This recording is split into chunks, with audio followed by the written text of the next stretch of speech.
नमस्कार दोस्तों, मेरा नाम ज्ञानेश्वर है और आपने देखना शुरू किया है लाइव सिटीज।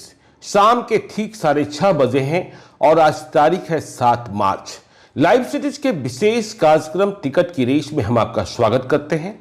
और देखिए, आज 7 मार्च को हम चर्चा कर रहे हैं सासाराम लोकसभा क्षेत्र की कि सासाराम का इतिहास क्या, सासाराम का वर्तमान क्या और सासाराम लोकसभा चुनाव लड़ने के लिए कौन कौन लोग रेस में हैं। तो आज तारीख 7 मार्च को चर्चा सासाराम की और कल 8 मार्च को शाम के ठीक 6:30 बजे हम चर्चा करेंगे दरभंगा लोकसभा क्षेत्र की कि दरभंगा की स्थिति क्या है, वहां उम्मीदवार कौन हो सकते हैं, वहां मुकाबला किसके किसके बीच होगा। तो देखिए, सासाराम के दावेदारों पहलवानों की चर्चा हम करें इसके पहले इसका इतिहास, इसका भूगोल जानना आवश्यक है। देखिए, सासाराम लोकसभा क्षेत्र एक सुरक्षित लोकसभा क्षेत्र है जहां शेड्यूल कास्ट के प्रत्याशी ही चुनाव लड़ सकते हैं और प्रारंभ से ही है। यदि हम 1952 के चुनावी इतिहास को छोड़ दें तो फिर आगे हमें यह रिजर्व सीट ही दिखाई पड़ता है। अब देखिए, जो बातें हम कह रहे हैं कि सासाराम लोकसभा क्षेत्र में, सासाराम लोकसभा क्षेत्र के तहत 6 विधानसभा क्षेत्र हैं और ये है मोहनिया, शेड्यूल कास्ट के लिए रिजर्व है, भभुआ, चैनपुर, चेनारी, सासाराम और करगहर।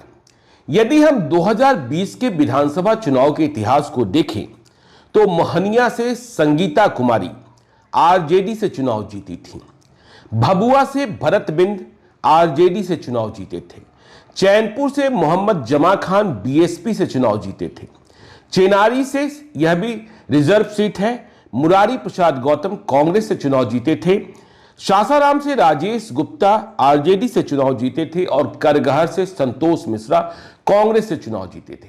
देखिए, 2019 के लोकसभा चुनाव में इन सभी 6 विधानसभा क्षेत्रों में बीजेपी प्रत्याशी छेदी पासवान को बढ़त मिली थी। और यदि हम सबसे बड़ी बढ़त की बात करें तो चैनपुर विधानसभा क्षेत्र वो विधानसभा क्षेत्र था जहां सबसे बड़ी बढ़त लीड मिली थी छेदी पासवान को। चैनपुर में 2019 के लोकसभा चुनाव में, मतलब विधानसभा क्षेत्र में, जहां कांग्रेस की प्रत्याशी मीरा कुमार को मात्र 47,646 मत आए थे, वहीं छेदी पासवान को 90,361 मत आए थे। लेकिन देखिए, जैसा हमने आपको बताया कि 2020 के विधानसभा चुनाव में 2019 में छेदी पासवान जीते, मोदी की आंधी थी, मीरा कुमार हारी।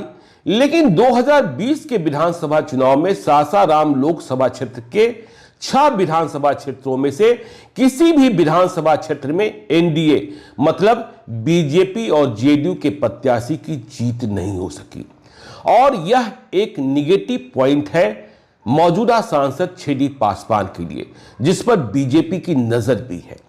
फिर हम इस रूप में भी सासाराम लोकसभा क्षेत्र को देखते हैं कि इस लोकसभा क्षेत्र के तहत विधानसभा क्षेत्रों से जीते हुए जो विधायक हैं उन्होंने सबसे अधिक दल बदल किया।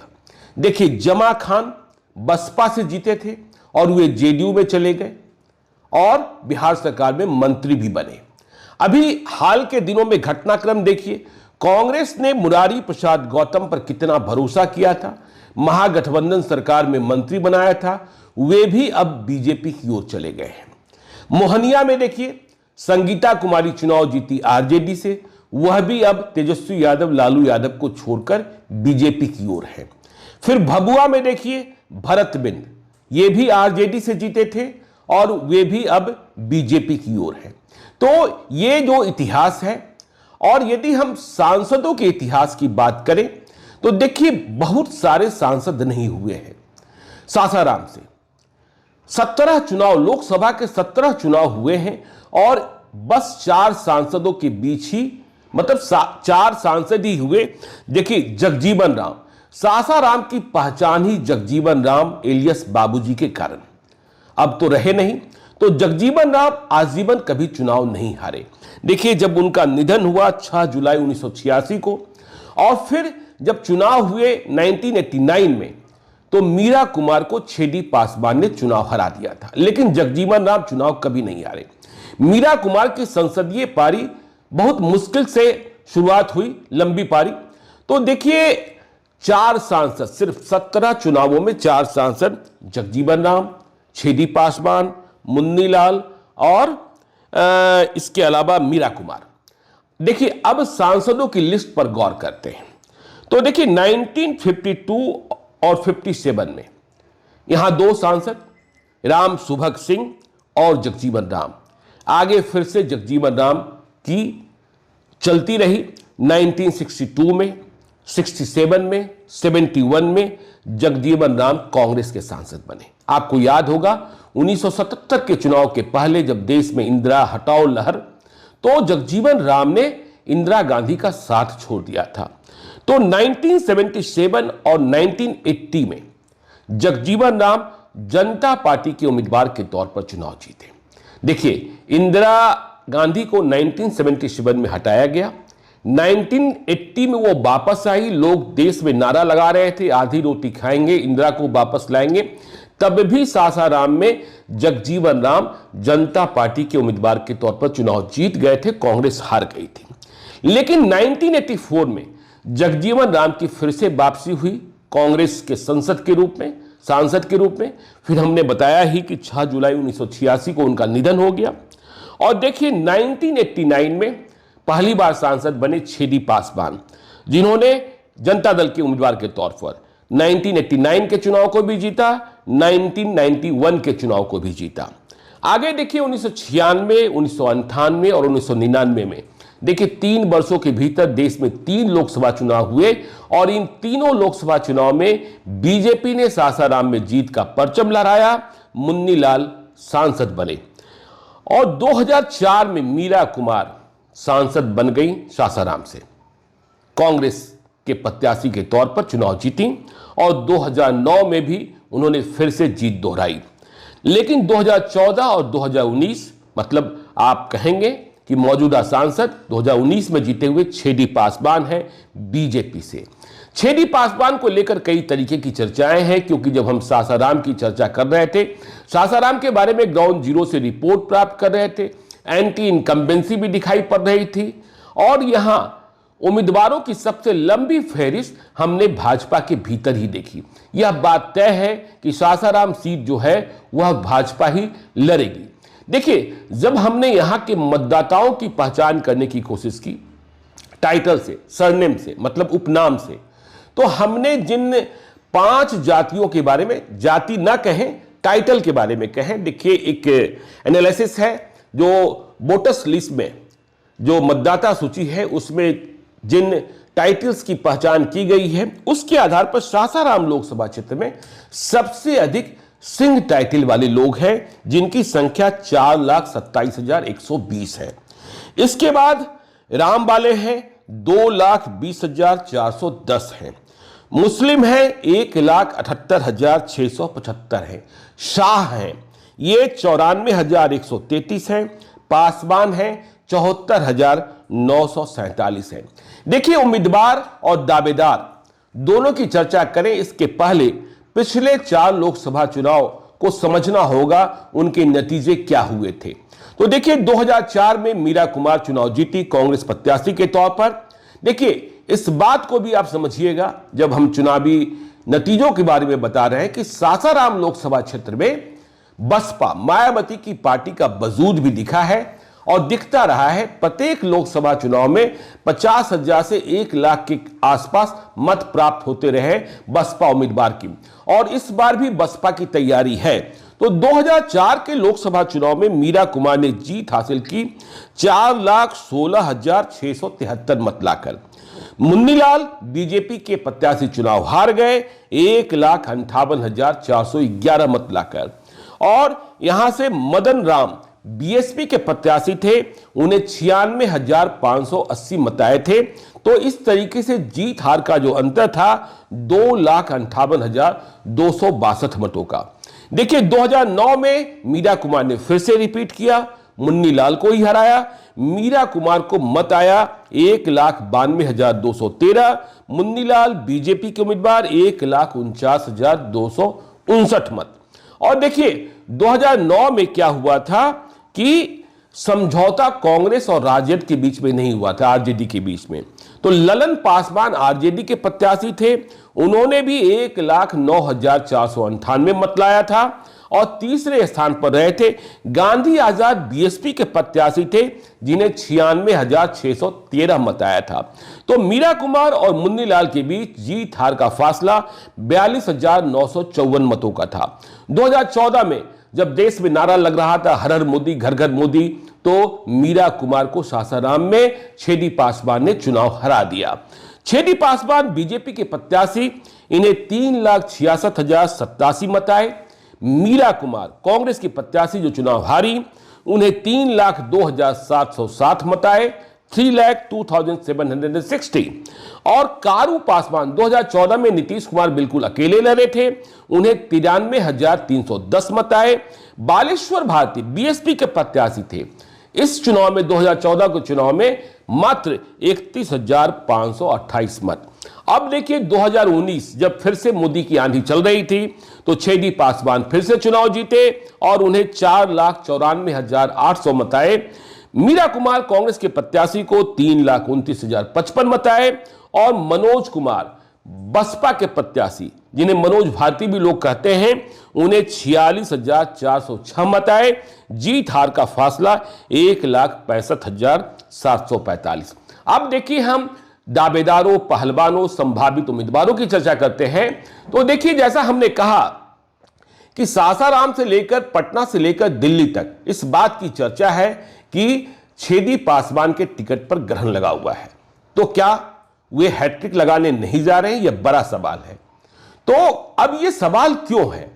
हमने आपको प्रारंभ में ही बताया कि देखिए 2019 के लोकसभा चुनाव में सभी विधानसभा क्षेत्रों में बीजेपी को बढ़त मिली थी, लेकिन छेदी पासवान अपना कोई ऐसा प्रभाव नहीं बना पाए कि 2020 के विधानसभा चुनाव में सासाराम लोकसभा के 6 विधानसभा क्षेत्रों में से किसी भी विधानसभा क्षेत्र में बीजेपी या जेडीयू मतलब एनडीए के प्रत्याशी को जीत दिला देते। तो यह उनकी कमजोरी है। और दूसरा जो माइनस पॉइंट है कि छेदी पासवान के बेटे बीजेपी मतलब एनडीए या जेडीयू जो भी कह ले, उनके प्रत्याशी के खिलाफ विधानसभा चुनाव लड़े और हारे। तो इसे भी बीजेपी का जो शीर्ष नेतृत्व है, देखिए वह इतिहास खंगालता है, वह वर्तमान जानता है और भविष्य की चुनौतियों को समझता है, तो उसने इसे पढ़ने की कोशिश की है। तो छेदी पासवान के टिकट पर ग्रहण लगेगा तो यहां उम्मीदवार कौन कौन हो सकते हैं? देखिए पहले जब बिहार में महागठबंधन था और नीतीश कुमार अलग थे, छेदी पासवान के टिकट पर तब भी संशय की स्थिति थी, तो लोग यह मानना शुरू कर चुके थे कि ललन पासवान को उम्मीदवार बनाया जा सकता है। देखिए ललन पासवान जो हैं पहले विधायक रहे हैं चिनारी से, 2015 में रालोसपा से चुनाव जीते थे, लेकिन 2020 में ये जेडीयू से चुनाव हार गए। तो ललन पासवान जेडीयू को छोड़कर बीजेपी में कुछ महीने पहले ही शामिल हुए थे। तो स्वाभाविक तौर पर उन्हें नंबर 2 माना जा रहा था कि यदि छेदी पासवान को टिकट न मिला तो ललन पासवान। लेकिन जब बिहार में एनडीए की सरकार बनी और बिहार में एनडीए की सरकार को ठीन मेजोरिटी और जब ऑपरेशन लोटस शुरू हुआ, मतलब आरजेडी और कांग्रेस के विधायकों को तोड़ने का, तो देखिए मुरारी गौतम जो विधायक हैं, पहले पूर्व मंत्री हैं, चिनारी से ही जीते हैं, ललन पासवान इनसे ही हारे थे। मुरारी प्रसाद गौतम ने कांग्रेस का साथ छोड़कर बीजेपी के साथ होने का निर्णय कर लिया। अब चर्चा यह हो रही है कि यदि छेदी पासवान को टिकट न मिला तो मुरारी प्रसाद गौतम को ही बीजेपी का टिकट प्राप्त होगा। इसके लिए उन्हें विधानसभा की सदस्यता भी त्यागनी पड़ सकती है। देखिए मुरारी प्रसाद गौतम के बारे में यह कहा जा रहा था पहले जब वे कांग्रेस में थे कि मीरा कुमार शायद चुनाव लड़ने को न आए। देखिए जब चुनाव का मौसम आता है, चुनाव का साल आता है, तब ही मीरा कुमार सासाराम में एक्टिव होती हैं। वैसे वह सासाराम में दिखाई नहीं पड़ती हैं।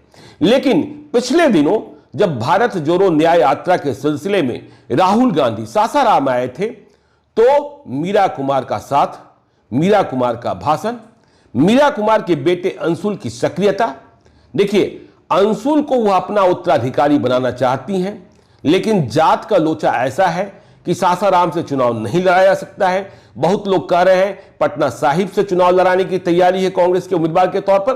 तो भारत जोड़ो न्याय यात्रा के बाद मीरा कुमार की सक्रियता, या कुछ महीने पहले से कहा जा रहा है कि ऑफिस के लिए सारे स्थान तय कर लिए गए हैं। तो मीरा कुमार की सक्रियता के कारण ही मुरारी प्रसाद गौतम इधर से उधर हो गए। तो अब छेदी पासवान बेटिकट होंगे तो मुरारी प्रसाद गौतम का दावा सबसे अधिक बनता दिख रहा है। लेकिन केवल छेदी पासवान, मुरारी प्रसाद गौतम और ललन पासवान ही नहीं है। देखिए, आपको याद रखना होगा शिवेश राम को। शिवेश राम के पिता सासाराम से सांसद रहे मुनीलाल, और शिवेश राम भी अज्ञाओं विधानसभा क्षेत्र से भाजपा के कभी विधायक थे। तो वे भी चुनाव लड़ना चाहते हैं, अपने पिता का उत्तराधिकार प्राप्त करना चाहते हैं। लेकिन फैसला तो अमित शाह, जेपी नड्डा और नरेंद्र मोदी, मतलब भाजपा की केंद्रीय चुनाव समिति को लेना है कि यहां से चुनाव लड़ाया किसको जाएगा। तो दावेदारों की फहरिस्त में शिवेश राम भी है। जब हम सासाराम की बात कर रहे थे तो एक और नाम हमें सुनने को मिला, वह नाम है गुरु प्रकाश पासवान का। यह कौन है? देखिए, ये भाजपा के राष्ट्रीय प्रवक्ता हैं, विधान पार्षद संजय पासवान पूर्व केंद्रीय मंत्री के बेटे हैं। तो गुरु प्रकाश पासवान की चर्चा भी हमें सासाराम में सुनने को मिली। लेकिन देखना यह होगा कि देखिए, 11 तारीख तक विधान परिषद के चुनाव के लिए नामांकन भरा जाना है और संजय पासवान का कार्यकाल भी खत्म हो रहा है। संजय पासवान को रिपीट किया जाता है कि नहीं किया जाता है, भाजपा के उम्मीदवारों की घोषणा नहीं हुई है। यदि रिपीट नहीं किया जाता है तब क्या गुरु प्रकाश पासवान को मौका मिलेगा? मुरारी प्रसाद गौतम जो टिकट की आस में आए हैं वे बेआस हो जाएंगे? यह देखने की बात होगी। अब हम इंडिया ब्लॉक की बात करें तो इंडिया ब्लॉक में तो यह अब करीब करीब सभी लोगों ने मान लिया है कि मीरा कुमार के अलावा यहां किसी दूसरे की दावेदारी नहीं है। हमने आरजेडी में भी खंगालने की कोशिश की, आरजेडी में भी कोई उम्मीदवार हमें नहीं मिला जो सासाराम लोकसभा का चुनाव लड़ने के लिए ताल ठोक रहा हो। तो मीरा कुमार फिर से चुनाव लड़ेंगे, इस बात की संभावना प्रबल है कि सासाराम में वह एनडीए प्रत्याशी जो भी होगा उनके सामने चुनाव मैदान में होंगे। लेकिन एक और नाम जिसकी चर्चा करना आवश्यक है, क्योंकि यह सासाराम की खबर है, कि मनोज भाटी, जिनके बारे में हमने कहा कि वे पहले बसपा के उम्मीदवार रह चुके हैं। तो मनोज भाटी, मनोज कुमार जिन्हें लोग कहते हैं असली नाम, कि वे भी यदि मौका मिला तो उम्मीदवार बनने को तैयार है। देखिए, इनकी पत्नी पूनम भाटी जिला परिषद की अध्यक्ष हैं और उन्हें जिला परिषद की अध्यक्ष बनाने में जदयू के नेताओं की बहुत बड़ी भूमिका थी, जिसमें कई लोगों का नाम लिया जाता है, जय कुमार सिंह, वशिष्ठ सिंह, तो इन लोगों की भूमिका थी। तो यह देखने की बात होगी कि कौन उम्मीदवार बनता है, छेदी पासवान बेटिकट होते हैं या उन्हें टिकट मिल जाता है। तो आज सासाराम की चर्चा इतनी ही। कल ठीक शाम 6:30 बजे हम चर्चा करेंगे दरभंगा लोकसभा क्षेत्र की। तो आप इंतजार कीजिएगा। दरभंगा लोकसभा क्षेत्र के बारे में जानना चाहते हैं तो हमें दीजिए इजाजत। चलते चलते, यदि अब तक आपने हमारे YouTube चैनल लाइव सिटी को सब्सक्राइब नहीं किया है तो जरूर कर लीजिएगा, और यदि इस वीडियो को फेसबुक पेज के माध्यम से देखें तो पेज को लाइक कीजिएगा। ट्विटर पर भी हमें फॉलो कीजिए। धन्यवाद।